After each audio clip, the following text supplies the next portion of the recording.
right, welcome to the pod. Ross Dellinger is skiing. So he ain't here. How about that? He's off like, Park City. Yeah, Park City, having cognac probably at lunch or whatever. Get a little warm-up drink middle of the day. So you have to, I don't think you still have to join those clubs and stuff to get drinking. No, out there, no. They've joined the 20th century, at least nice. if not the 21st. I still have membership in a few spots in Salt Lake City, I can tell you. Oh, yeah. I'm sure. Oh, yeah. Lifetime membership. You do what you had to do back in the day. Yep. That's why it's like the fastest growing city in the country. Something pretty close. Pretty sweet out there. Anyway, Ross isn't here, so you're going to get a far more dignified and intelligent breakdown of things. That's right. But no one will say Dion well. No, we'll have none of that. Story of the thing. We did not discuss this since Alabama Crimson Tide found themselves a coach, but they did. Kalen DeBoer, the head man at Washington, fresh off the national championship game, is headed to Tuscaloosa. We are all big fans of Kalen DeBoer. Did an unbelievable job at Washington in 2 years. Had some Big Ten experience. He did 1 year as an OC. He went 25-3 at Washington. Pretty good. Not bad. 12-6 at Fresno. That includes a COVID year. 67-3 at Sioux Falls, where he won 3 NAIA championships. Rocket launch shot. You think back in 2020, if you were like, hey, the next Alabama coach, which a lot of people play that parlor game. Kalen DeBoer, Fresno State 3-3 in his first year, was not on the list, but he got there. Pat, your thoughts on Coach DeBoer leaving Seattle, heading to Tuscaloosa, and succeeding the legend of Nick Saban? Yeah, quite a chain reaction we have going on right now in January. 3 top 25 coaching changes, maybe 4. We'll see what Jim Harbaugh does. But the biggest one that came open, obviously, was Alabama with Nick Saban leaving and now Kalen DeBoer stepping in. And the thing to me it said is that Kalen DeBoer is an incredibly confident person. He comes across pretty understated, kind of aw shucks, South Dakota guy, But he obviously has incredible self-confidence to say, yeah, I can do that. I can take over for Nick Saban. Yeah, everybody would probably like to coach Alabama. Not everybody would like to coach Alabama after Nick Saban. And he's going to take that on. He's going to uproot and go to a part of the country he's never worked. To the best of my knowledge, he's played 1 game in his life in the state of Alabama as offensive coordinator at Fresno in 2017. They lost 41-10 to the Tide. He's going to probably take a fair amount of staff with him, including Ryan Grubb, the offensive coordinator, Jamarcus Shepard, wide receiver coach. So they're going to get some guys, obviously, with experience recruiting the South. But it's a big, big step. I think it's a good hire. I would do it if I were Greg Byrne. And I think if you are hiring a guy whose track record is excellent. It's not, a 10-year-long track record of power conference excellence, but so what? He's got 49 years old. His career has ascended remarkably, as you alluded to, Dan, and he's a great offensive coach. He seems to be a very good team builder, a good identifier of talent. I've had people say, you can't recruit. Well, wait a minute. First of all, why are we deciding that? There's a bunch of guys that were on the bench at Washington who we didn't get to see play who are pretty well regarded that he brought in, including, then there was the quarterback, Michael Penix. He did recruit him, too. Give him some credit for that. So I can't say it's going to work. You can't say he's going to be the next Saban. Nobody's probably going to be the next Saban, but I think it was a good hire in a really kind of acute point of trying to find somebody who's willing to step into these shoes. Yeah, he's got the guts. I kind of laugh at he can't recruit. We'll see. It's a dogfight getting SEC players, and the recruiting challenges and roster building will be a deal. But yeah, he made the national championship game with a really talented team. I remember when Brad Stevens was Butler's basketball coach before he went on to the Celtics and all that. And I think it was either the first or the second national championship game he took Butler to. And somebody asked him, "Is this going to help you get better recruits?" And he said, we we're in the championship game 2 years in a row. I mean, yeah, it'd be great, but like we got good recruits, we got good players. Yeah, this isn't just mystifying, and they did. They had NBA players. Absolutely. So sometimes you're finding the players. You could say the same thing about Michigan, right? It's just going to get them better recruits because they don't really get great recruits, but they got a great team. Won the national title. They went 15-0. But I do think it's fair. It's a fair point. I think this is as good as Alabama could do. And I don't say that with this is a great hire. This is the guy right now. There's a lot of promise. He's 49. There's a ton of energy. I think he knows how to handle the modern era a little bit, the transfers, guys stuck around to play for him. All of those things. I don't, we're walking into a different era. Saban is going to close the door on the old era. Yeah. And I don't know that Nick Saban, if 17 years ago Nick Saban took the job right now, I don't think first off, I don't know how it was possible to win 6 national titles the last go around, but I don't think it's possible going forward. No. I just think it's a different game. It's too hard to just recruit a million good players and then just hold that talent. Yeah. So I would interject that you don't have to win 6 national titles to have a successful tenure. Gene Stallings won 1, and they got a statue of him outside the stadium. Yeah, he can. I mean, I think reasonable Alabama fans know that this isn't going to maintain.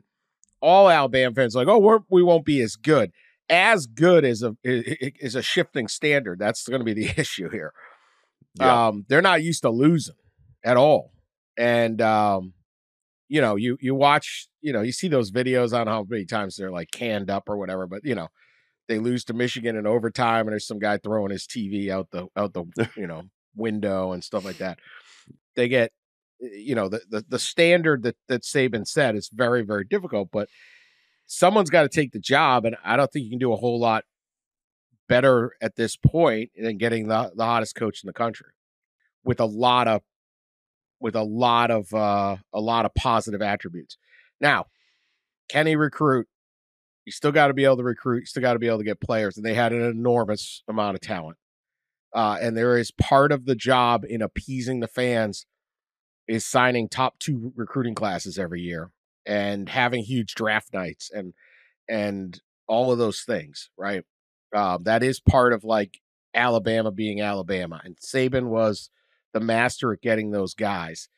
Kalen DeBoer does not have the experience recruiting the South. Does that matter? I don't know.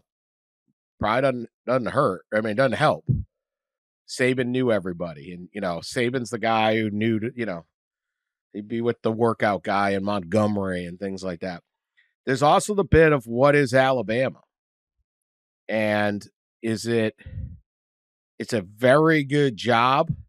Is it the number 1 job in the country, or they just have the number 1 coach of all time at the job and elevated it? Alabama as a state produces a nice number of elite talent, high-end talent, but Auburn is there also, and they're going to get their share.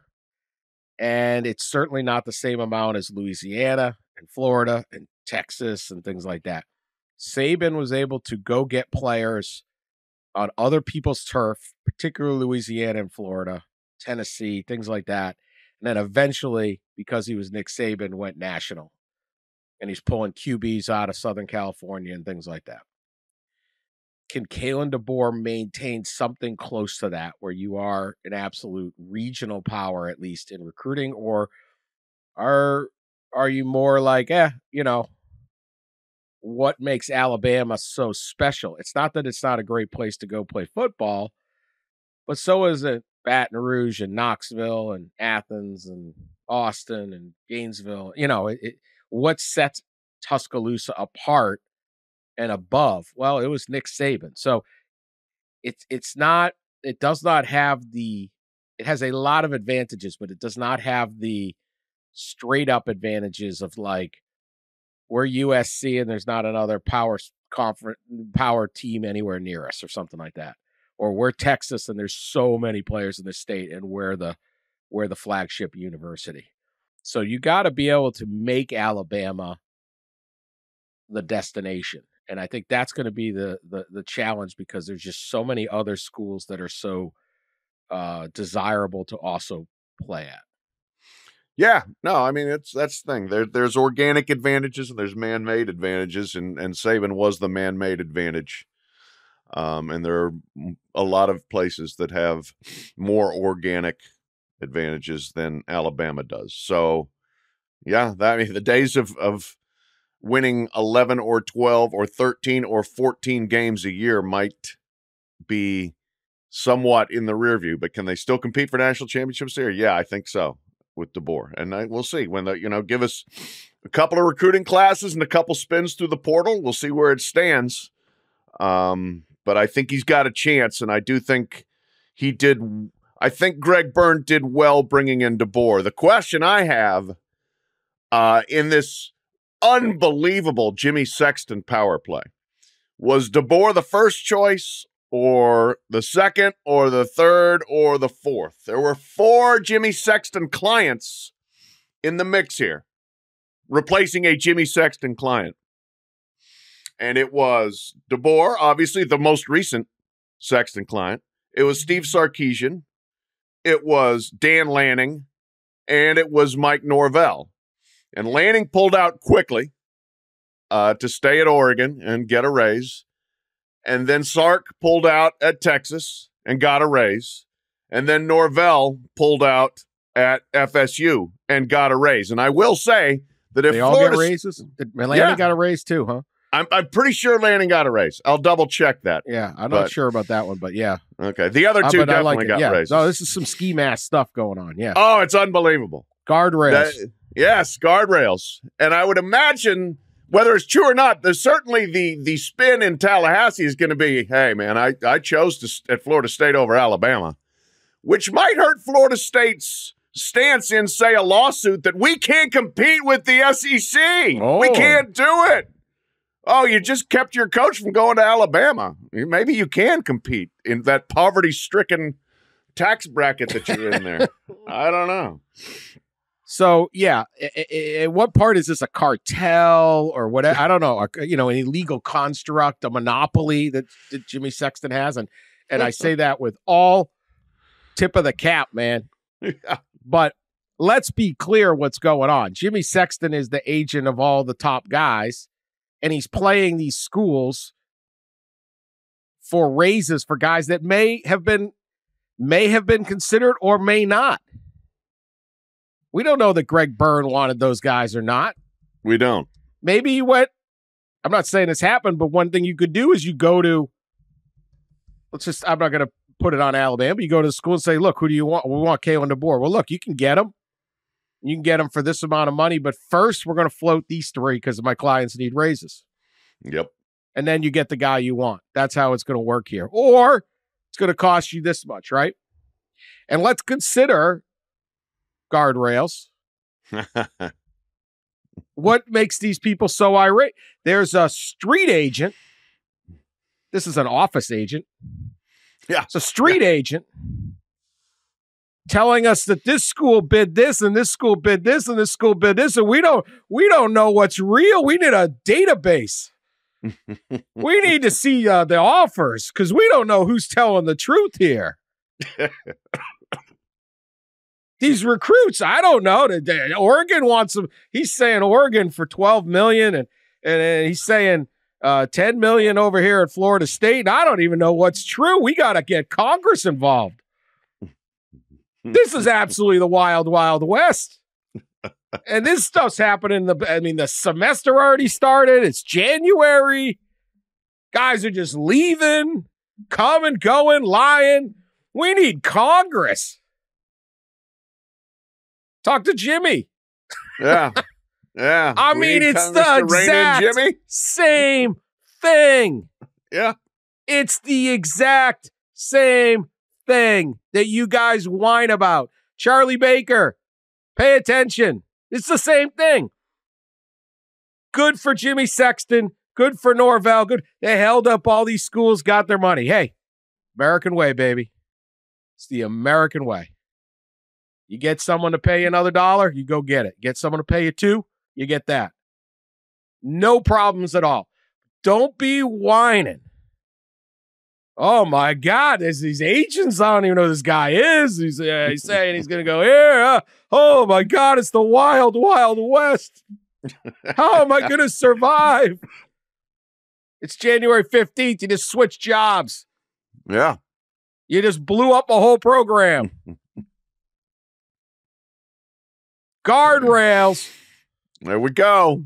Where's I knew we'd get a good Where's Wetzel Manchin? rant out of this one. Yeah. Oh, my. I got like 3 more on this. I mean, everybody's switching in the middle of January. Yeah. Yeah.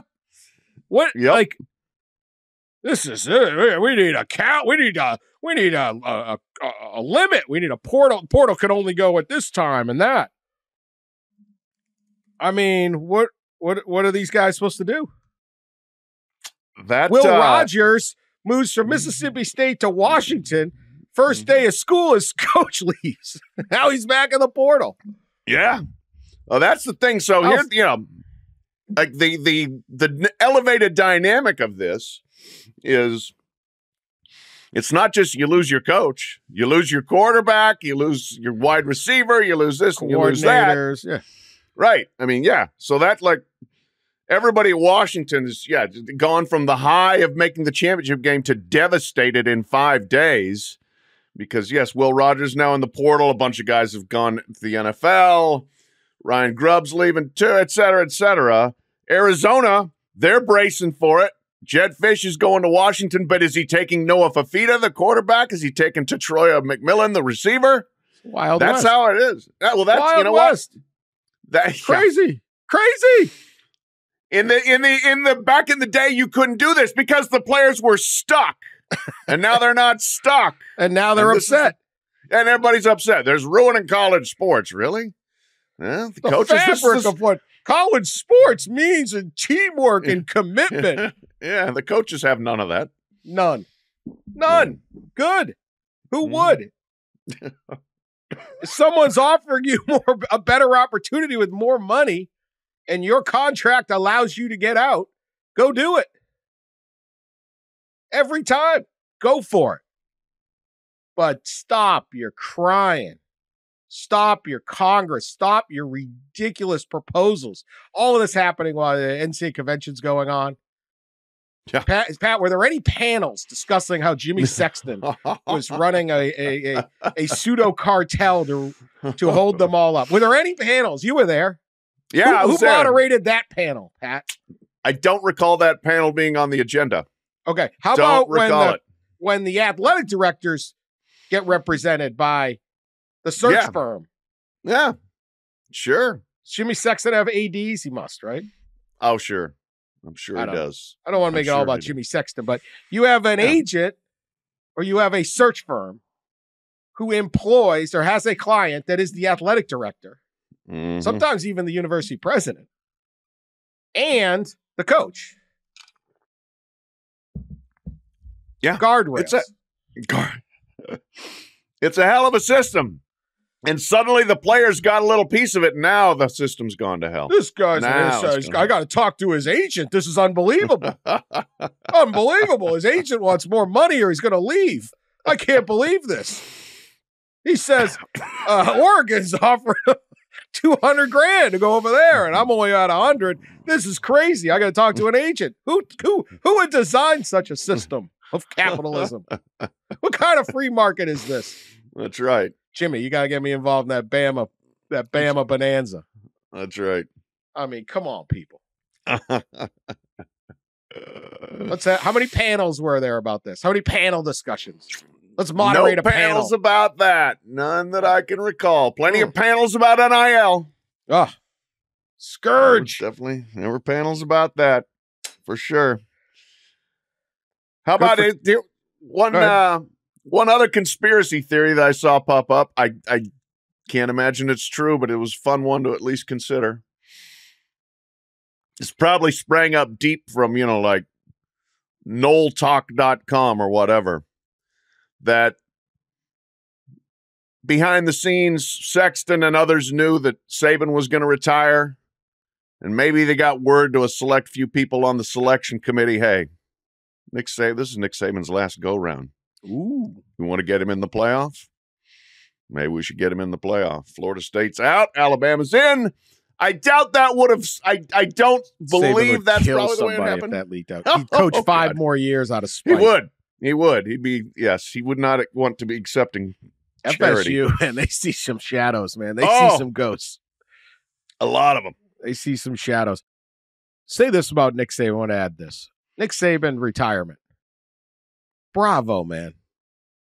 I always respected Coach Saban. Mm-hmm. Nick Saban. But he just up and retired. Yeah. Did a couple media interviews. I assume he talked to some of the local media too, not just ESPN. I don't know. I hope he did some local media. No fanfare. I don't need a parade. I don't need this big old thing. Drag it out. Just kept showing up at work, helping people out. Then he went down to his place in Florida and he's out of there. I'm gone. Good. Absolutely subdued way of retiring. I love it. Yeah. I think he showed up for DeBoer's press conference, but it was DeBoer's press conference. It wasn't a Nick Saban goodbye he showed celebration. up to, the visual of like the peaceful transfer of power, right? Or one there king. You go. Yes. One king hands over the throne. Although, don't you have to die if you're the king? Maybe that doesn't matter. Yeah. But, you could abdicate, I suppose. But abdicate the throne. Yeah. And absolutely. I love how Nick Saban retired. Very Nick Saban-like. Minimum of fanfare, truly. Yeah, for a guy who hates fanfare. Yeah. It was not, no rocking chair gifts. You didn't have to make the Auburn people pretend they like him or anything like that. So all that. All right. So DeBoer to Alabama we like. How about Washington? And this, again, it's funny, like the trickle-down of Alabama raids Washington raids Arizona, and I think Washington goes from devastation to, hey, we got a hot coach, really hot. They won their last 7 games. They won, was it 9 or 10 on the year? And by the way, Dan Lanning got a 1-year extension in November after getting a new contract in July. So I don't think he did get anything fresh off of this, but it's not like he's hasn't been compensated recently. So July to November. Yeah, I mean, it's a long time to go without a raise. Yeah, it's gone like 6 weeks without a raise. I mean, what has happened? Come on, Jimmy Sexton. Jimmy's so busy negotiating other contracts, he hadn't got around to Lanning yet. Give a half point back on your fee or something. Didn't get him a new extension on that. Yeah, I thought Lanning just he knew better. Yeah, Lanning just wanted to be at Oregon. He wants to be at Oregon. Like he's made that. I give him credit. That's 2 straight job searches he's pulled out immediately. Basically, Texas A&M and this one. Like, nope, not in it. And he did do a pretty sweet video, basically saying he was staying. Oh my God, yeah, I love these. The hype video to say I'm not a candidate. Yeah, I mean, it's getting pretty good. Unfinished business or something. Like all you we have a hype video about not being I'm not leaving you. Right, it really is, and you don't leave. People get so excited. Coach really loves us. He loves us. Yeah, until he doesn't leave. Yeah. That's that is, and that's the thing where like the feeling of betrayal from both the Washington fans and now the Arizona fans. What a snake. It's like, well, yeah, he's going to take that job. Now, my question, all right, I think Jedd Fisch is a very good hire. Again, they won 7 straight. They did win 10. They won 10 games at Arizona. Yep, 10-3. Finished 11th in the AP poll. Yeah, exciting team. Freshman quarterback comes in, supposed to be a backup and lights it up. Great offense, improved defense, the whole deal. He's recruited incredibly well. So, I mean, it's I think it's a very good hire. Keeps a guy who's used to recruiting the West Coast out on the West Coast. I think it has a great chance to work out well, and so Washington fans go from devastated to now hopeful again, and it's Arizona fans' turn to be devastated. I've seen some people theorizing, Dan, that like this is now fait accompli, that the Big Ten and the SEC will just take whatever they want from everyone else because Washington obviously is going to the Big Ten. I'm not so sure Jedd Fisch wouldn't have done this within the Pac-12.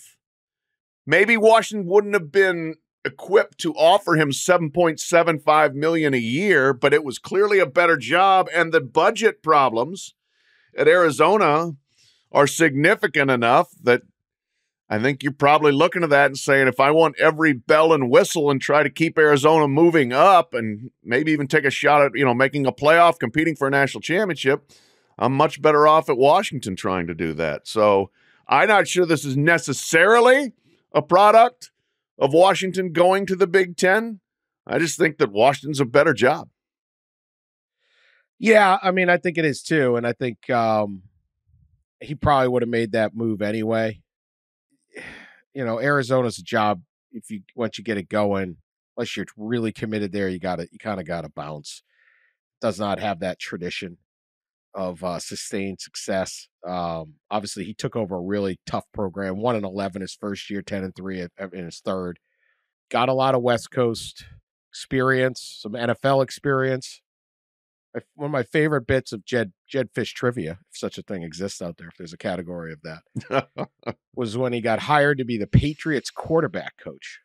And, you would think, right, Bill Belichick called, okay, I'm going to hire you. You're the quarterback coach of the New England Patriots 2020. You go, this is unbelievable. I'm going to get to coach. I'm the position coach of Tom Brady, right? I am Tom Brady's position coach. I'm going to learn more from this than I am going to teach this guy. Like, this is invaluable.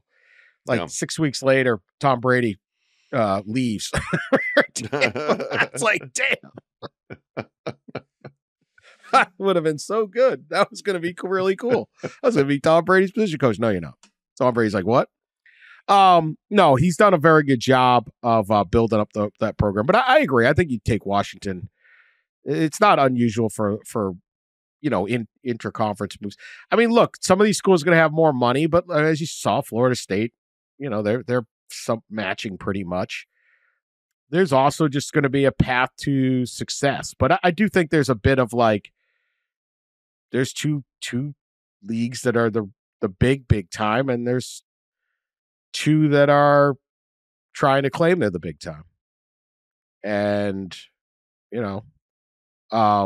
the bigger thing is that, I don't think Jedd Fisch leaves Arizona to go coach Minnesota. No.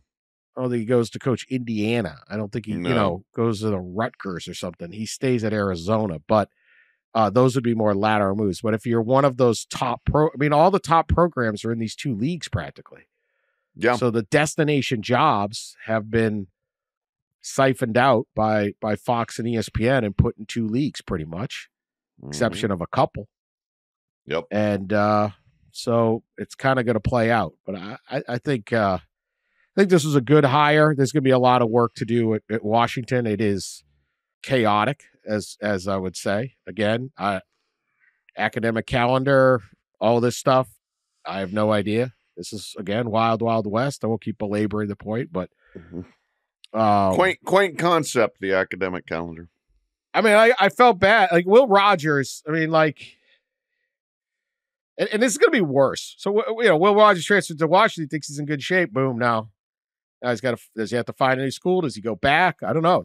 I don't know where Will Rogers goes. Michigan needs a QB now, probably. I mean, it's January 15th as we tape this. Next year will be worse. Oh, yeah. We'd still 5 days away from the national title game next year because they can't get their calendar in order. Yeah. They need to move the season back into August. They need to, if they're going to keep the conference championship games, they got to tell Army and Navy they're not special. Right. I know. They're not going to do it. Not going to do either of those two things, but somebody's got to. They need to tell the bowl game, sorry. Sorry, you don't get to all host a bowl game on New Year's weekend. Right. They aren't willing to do any of the hard things that would get the calendar in order. The really hard decisions. I get it. You'll get blowback. You tell Army, Navy, sorry, you don't get the whole weekend yourself. But you then can't complain about everything else. You can't complain that everything's out of control when you can't set up your schedule because you don't want to make tough decisions. Nobody wants to be the bad guy. Yep. Well, then you're going to have a total mess. I mean, you're going to have teams playing on January 20th. I mean, a lot of schools start, early January. How does this work? Yeah, I looked it up. As a matter of fact, now I remember Kalen DeBoer saying when we were in New Orleans at the Sugar Bowl, it's like, yeah, our winter quarter starts in a couple of days, and it started January 3rd. So, I don't know how you get, if Noah Fafita and Tatroya McMillan are coming, they're starting 2 weeks late at least on classes up there. It's a shakeout. We still have Harbaugh as today that we're talking on Monday. He's going to interview with the Los Angeles Chargers. Who knows what that will entail? Conversations with Jim could go one way or the other. Mm-hmm. But he may also have other opportunities out there. I think that with Michigan, you will see Sharon Moore get the job. And so it'll be a little bit of a quieter transition. But what if it isn't, right? What if there isn't a Sharon Moore there? You're getting into later in the year trying to figure this out. So it's chaotic, but a lot of it is chaotic because no one wants to there's a free market for one and not the other, or there's no hard decisions. I don't know what Harbaugh will do. Let's talk transfers and NFL right after this break. So Michigan has J.J. McCarthy turn pro, and there has not been a lot of pro leaving. Pretty interesting. We'll get to that. I don't know. We'll get the final number later today, but the early deadline had just 34 underclassmen declaring for the NFL draft, which is down from what could usually in like the 60s. We'll see what the final number is. Some of these players like McCarthy was playing in a championship game and stuff like that. They're going to, and Chris Jenkins at Michigan, a couple of those guys. Obviously, you're going to bolster that number up. But it does appear they're going to be down maybe 20% fewer underclassmen. I think conservative, if they get to 50, I don't even know if they'll get to 50. Could be more.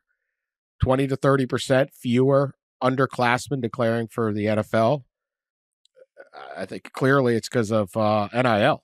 I mean, these guys are making good money. Seeing a tremendous amount of Ohio State players stay.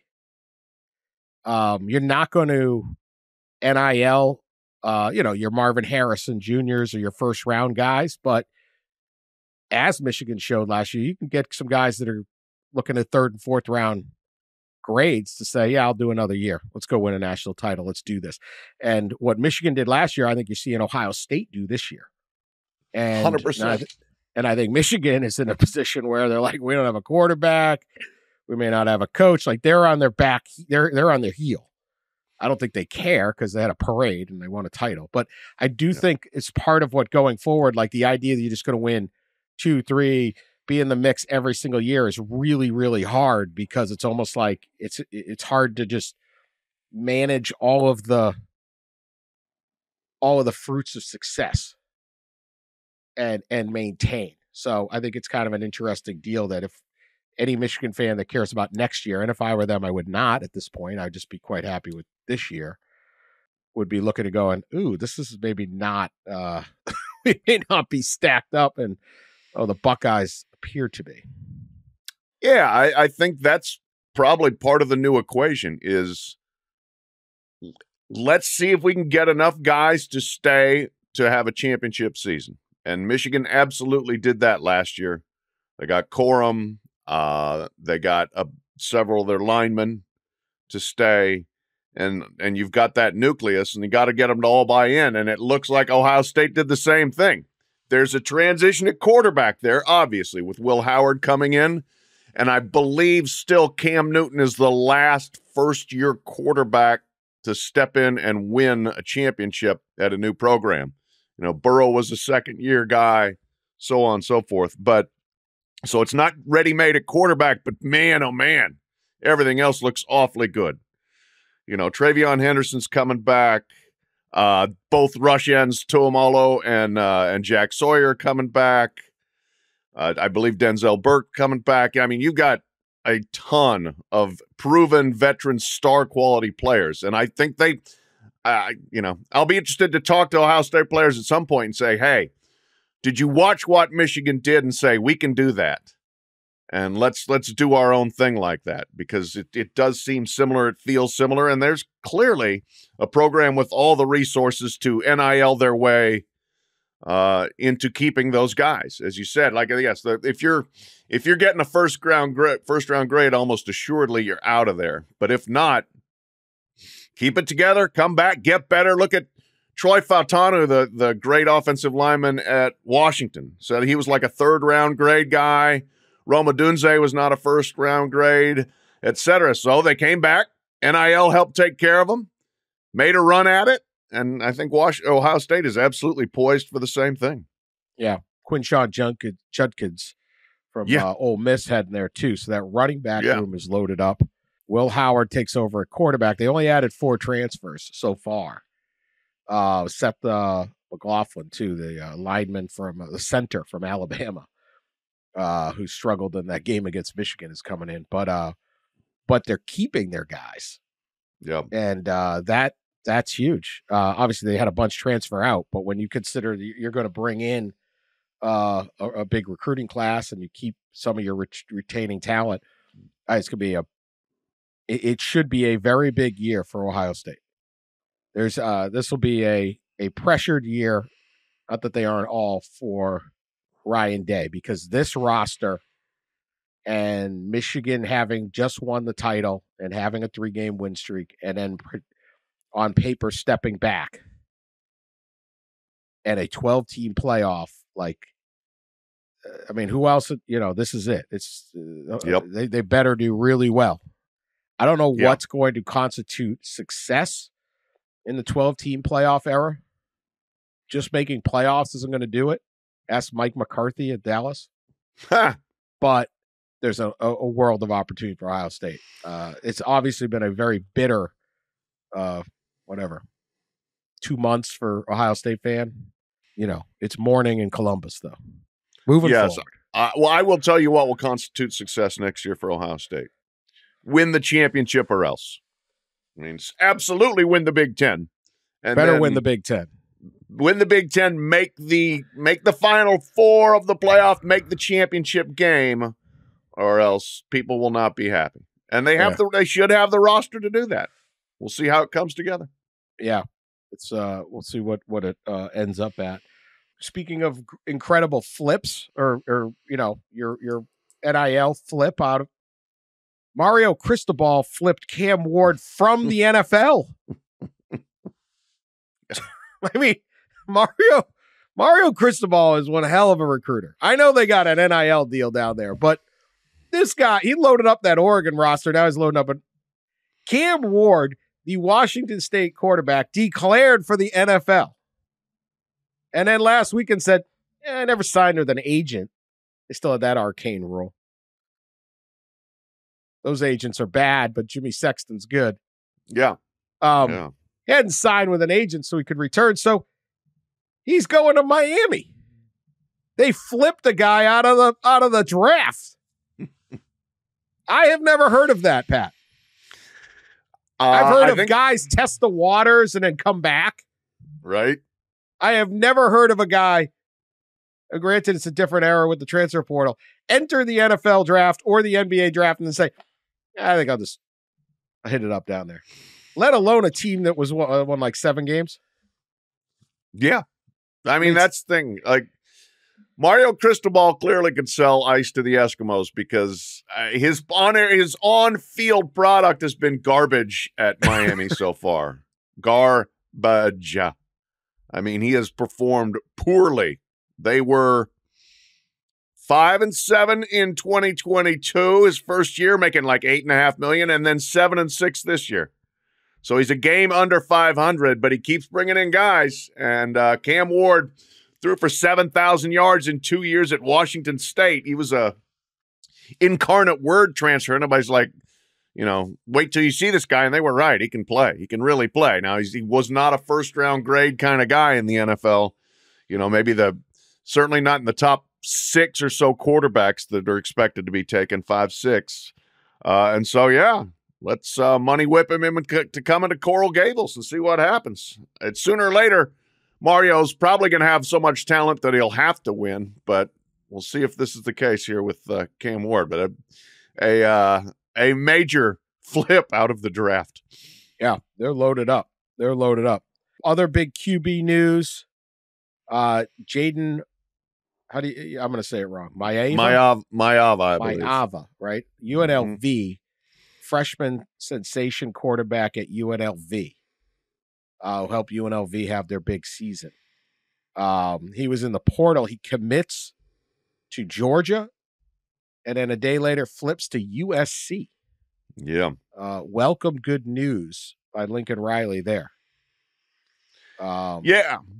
I mean, either way, so it's interesting with Maiava, he was a very good freshman on a, really surprisingly good team. And I feel bad for the UNLVs of the world, but this is kind of the way it goes, I mean, he threw for 3,000 yards as a true freshman on a team that was a big surprise. But either way, Maiava is leaving there to either be a backup or compete for a starting job. He was going to be the backup at Georgia. And now at USC, he's going to compete with Miller Moss, who threw 6 touchdowns in the Holiday Bowl. So you're losing guys now out of the Mountain West who aren't even guaranteed. They're leaving for not even guaranteed starting jobs. That's kind of a tough lot in life. It is a tough lot in life, but and it stinks for UNLV. Somebody you could build around, but he's a kid that proved that the scouts had him wrong, or he worked harder to get better, and he's now earned his opportunity to go play at USC. USC should have recruited him a year ago, not Malachi Nelson. Yeah. And to flip it, Malachi Nelson, 5-star recruit, leaves USC, and he's headed to Boise State. Yeah. So, yeah. How good is he? What can he do? We don't know, but that's the same league. Could have gone to UNLV, but he went to Boise. And Boise State gets a guy who the scouts once loved, that every major football coach loved. I mean, he had a million offers from everybody. So it does work both ways. I don't know whether Malachi Nelson will be good. I don't know any of these guys will be good at their next spot. It's going to be really interesting long term seeing, is it the were recruits overrated? Was it the wrong spot? Just a million different variables to go into this thing. But I like when players create opportunities for themselves with on-field performance, not what a scout thought of them in a 7-on-7 when they were 15 years old. Sure. No, I'm with you. And why can't Jayden Maiava go and see if he can be the starting quarterback at USC? I'm not saying he's wrong to do that. And he's got 3 years, he's not just running in for one and done to go. But that is that'll help bolster USC's quarterback depth, so, and that's obviously needed as they're trying to figure out what they want to do going forward. Miller Moss had the epic game in the Holiday Bowl. Yep. He was kind of a program guy, but he looked really good in the Holiday Bowl. So we'll see if he what he gets done there. Any other transfer news that interests you? No, that was basically it. The two quarterbacks there, and then where is Will Rogers going to go? I can't imagine he's going to Alabama. They got Jalen Milroe, so he's the next big name now that he's back in the portal. Where does Will Rogers end up? Right. All right. As we go through all of this, the the secret phone calls, the poaching, the deals, the promise deals, the fake deals, all of it in college sports, player and coach and administrator. We had our first NIL era NCAA case. Florida State, Free Shoes University. What a quaint time that was. Crab legs. I mean, think of some of the old Dillards. Oh, yeah. Dudes going to Dillard's. Yep. Jameis. Was it like I think that was a textbook scam at Florida State, too, at one point. Yeah. I mean, quaint times. Quaint times. Yes. NCAA has announced significant penalties against Florida State University football program in relation to alleged impermissible recruiting contact. There are no rules, yet somehow they got busted. Congrats, FSU. It's like in the movie Friday. You got fired on your day off. A Florida State assistant football coach violated NCAA rules when he facilitated an impermissible recruiting contact between a transfer prospect and a booster, according to an agreement by the D1 Committee on Infractions. During that contact, the booster encouraged the prospect to enroll at Florida State and offered a name, image, and likeness deal as a recruiting inducement. The assistant coach then violated ethical conduct rules when he provided false or misleading information about his involvement in the meeting. Basically, the guy drove a player, a recruit, a transfer. I don't think the guy even signed with FSU, right? He did not. No, he was transferring from Georgia. Basically to their NIL collective, and they had a meeting about how much you could make. And so this is against the rules, but come on. This is a speed trap. This is, I mean, what are we doing? Well, every single school. Mm-hmm. Every school. Yeah. Yeah, this is how it happens. But and what's the result, though? Every school is also screaming, we've got to enforce the rules. We've got tampering going on. We've got to enforce it. And they did. And then everybody's like, wait, what are you doing enforcing it? Wait. It's classic NCAA situation. Classic. We want rules except when they're applied to our school. It's ridiculous. I mean, probably. Yeah.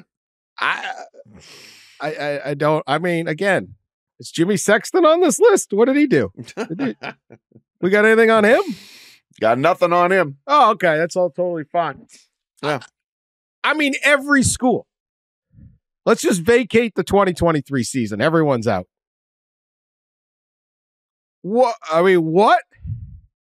Wait a minute. I mean, how else is this whole thing? Again, someone's got to crack some heads at the NCAA. Not this way. Someone's going to tell them all, this is like, enough with these fake rules.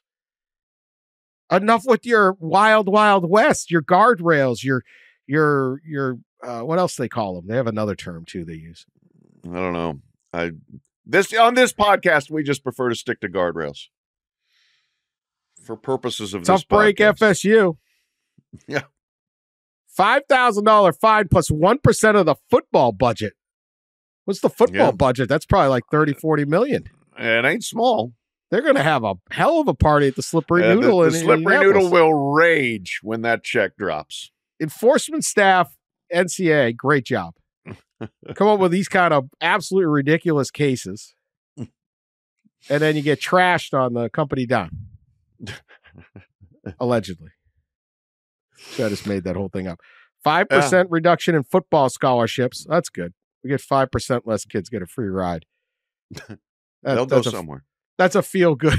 But it trickles down. It's still like, what is that, 2 guys? Maybe. 4 guys? Maybe. What? I don't. I mean, what do they do? I don't know. I don't know what to do. I guess I could feel for the NCAA enforcement staff, but honestly, I wouldn't even take this case. What are you doing? This can't be serious. This literally can't be serious. I get it. They probably violated a rule, but I mean, this is what you're doing. This is how you're making your living.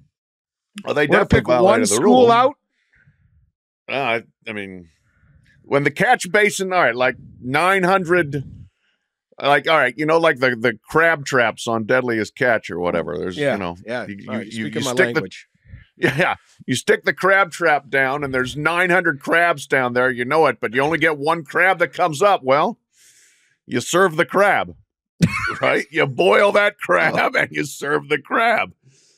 I mean, there's been people screaming to, rein in the tampering, rein in the impermissible contacts. And so they tried, and this is what we get. And Florida State rolled over on this one, which, given their propensity to complain about everything, was kind of surprising. Like, they rolled over on a 3-game suspension for their offensive coordinator.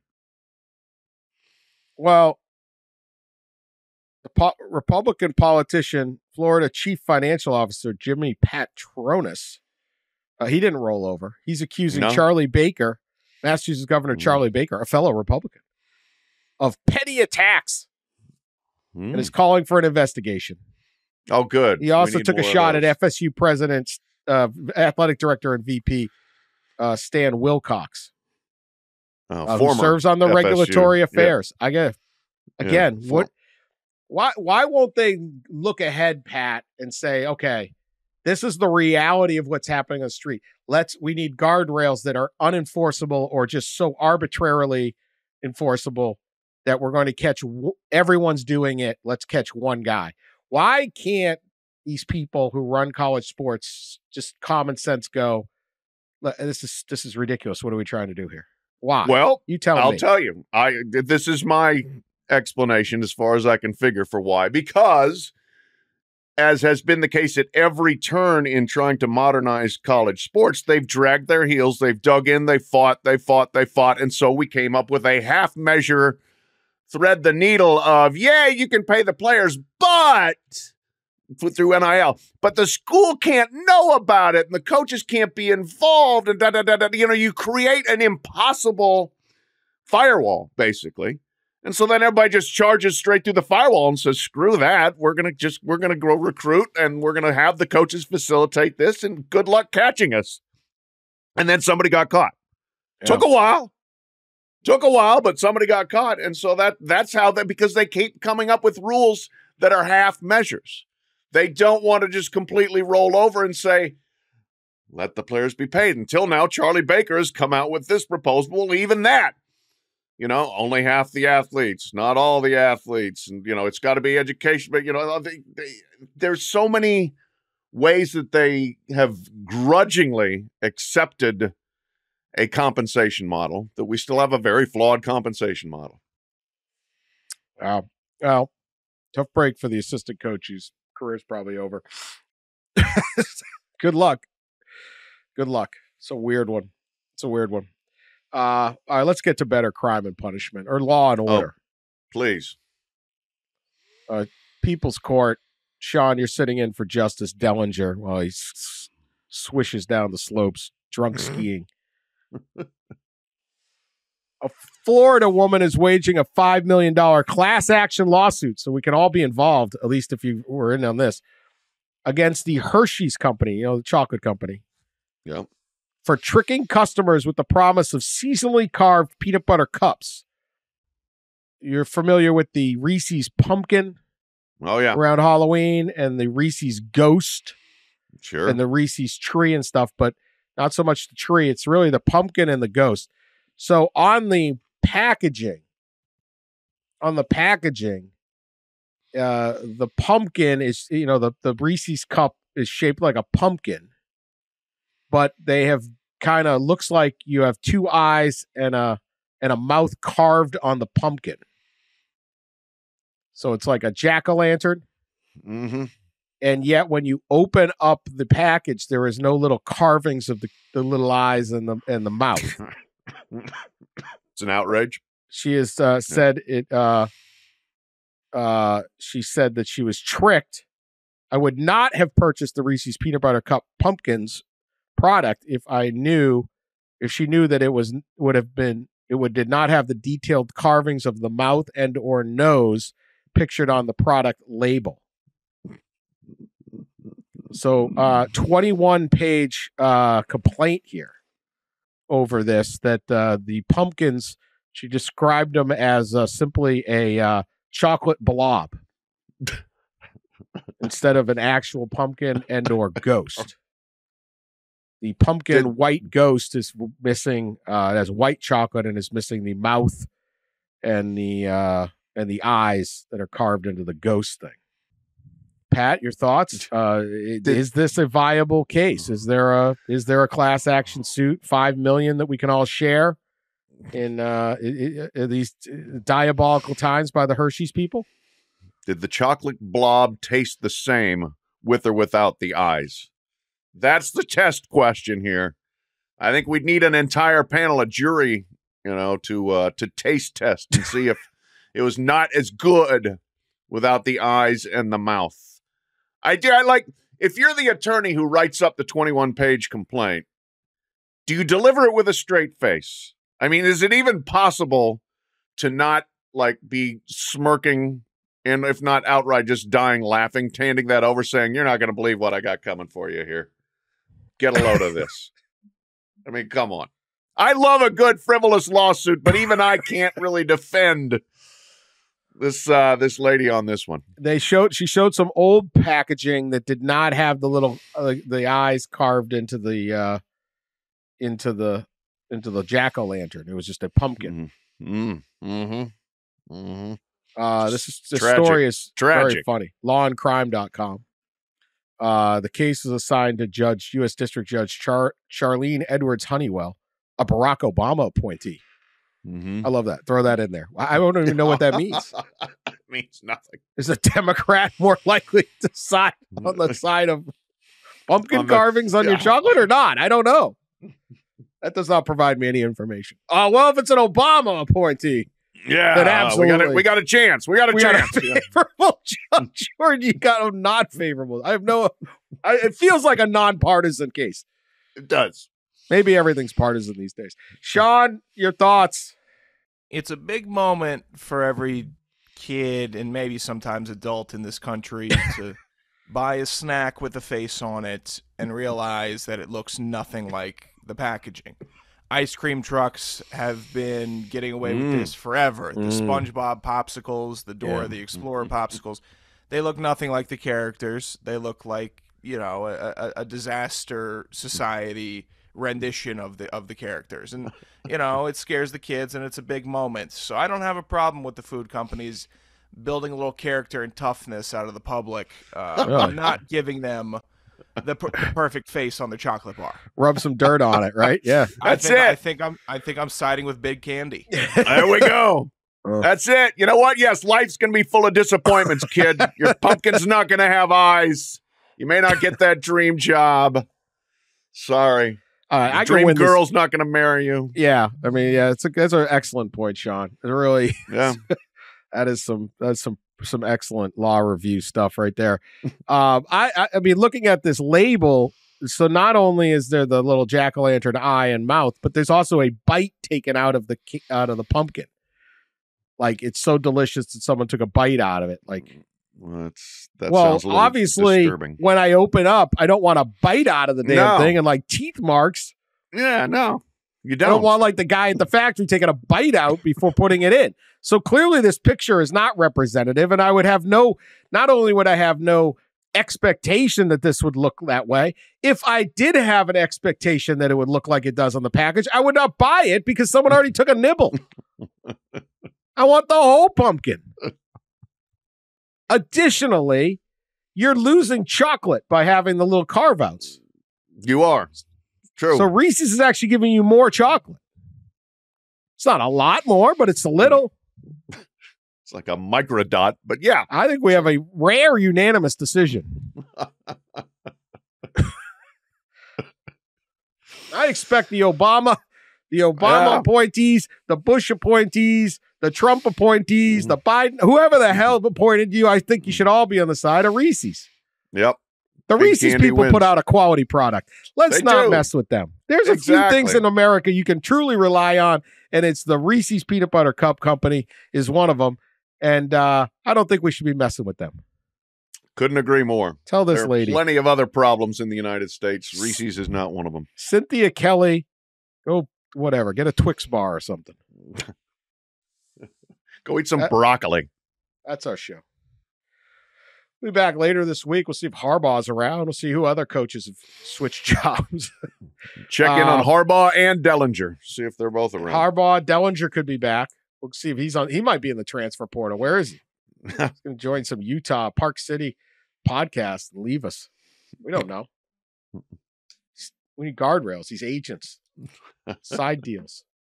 No, we'll be back. We'll have more on who did and didn't go pro, and hopefully a clearer picture, truly, of where we're at with some of these rosters. They're coming into focus. Nearly 2 months after the regular season ended. We're starting to get there. But we will get to all of that later this week. Appreciate everyone listening. Welcome to the off season. Please stick with us. We need you. And continue to share us on social media and tell your friends about us. We will talk to you later.